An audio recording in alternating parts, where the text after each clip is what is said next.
The chamber goes way back, probably even as far back as, probably the 1940s, 1930s. It's really nice when we actually get some information and old notes from planning sessions and people that were involved in establishing the chamber and who those were. And that's some historical information that unfortunately has been lost over the years. So every opportunity we get to speak with someone who is part of the chamber or part of an activity or event that the chamber had, we'd love to sit down with them and capture that information and try and reestablish that historical information, because it really means a lot for us to know, what were the roots, why was it started, who started it, who were some of the original founders of the organization. Our main function is to support our membership. We are a membership-based organization.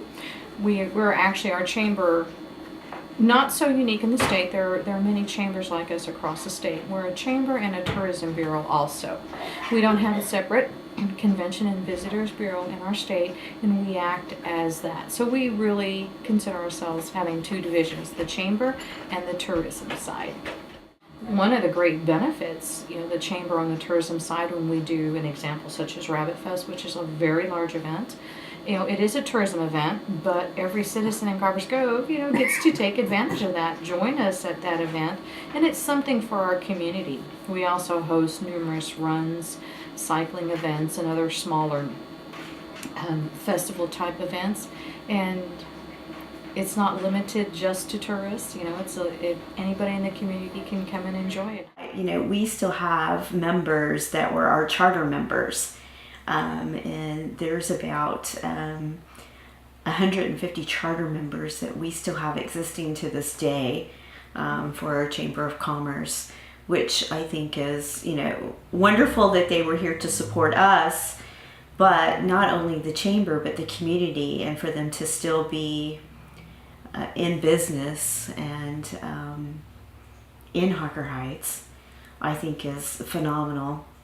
Because unfortunately we do see some businesses come and go, and sometimes they choose to go for whatever reason, or they merge with another company, but these are some standalone businesses. And one that comes to mind is Harker Heights Printing. They've been a long-standing member with the chamber, and so is Wilson Durr Thompson, the accounting firm here in Harker Heights. Well, the membership is not just open to businesses, it's open to anyone. So as an individual member, if they want to, join the chamber, they can. And those membership fees start anywhere at $75 and go up. And it just depends on the type of business and how many people that you have in your business. The average is $200 for an annual fee, and that's for a business. For a small chamber in a community under 30,000, it is a lot, but we don't solely focus just on Harker Heights. Of course, this is our community, and when it comes to the EDC part of it and supporting the city, obviously we'd love for every business to move into Harker Heights, but Central Texas is a big location that we definitely support.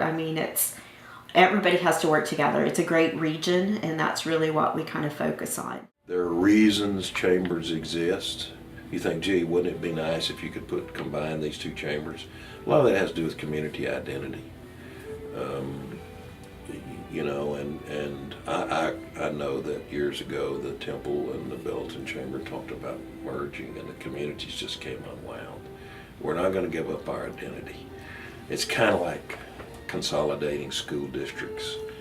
There's a lot of personal identity involved in all of that, so that's just the nature of the world we live in. It's not an issue. We have very good relations with our chamber neighbors. By design, we work at that, and we want that. But, I think I'd emphasize, I think, is organizations have the same challenges to some extent, and that is, how do you stay relevant in a world that is changing very rapidly? And if you're not, I read an interesting quote the other day, that if your organization is not changing faster than the outside world, you're the loser.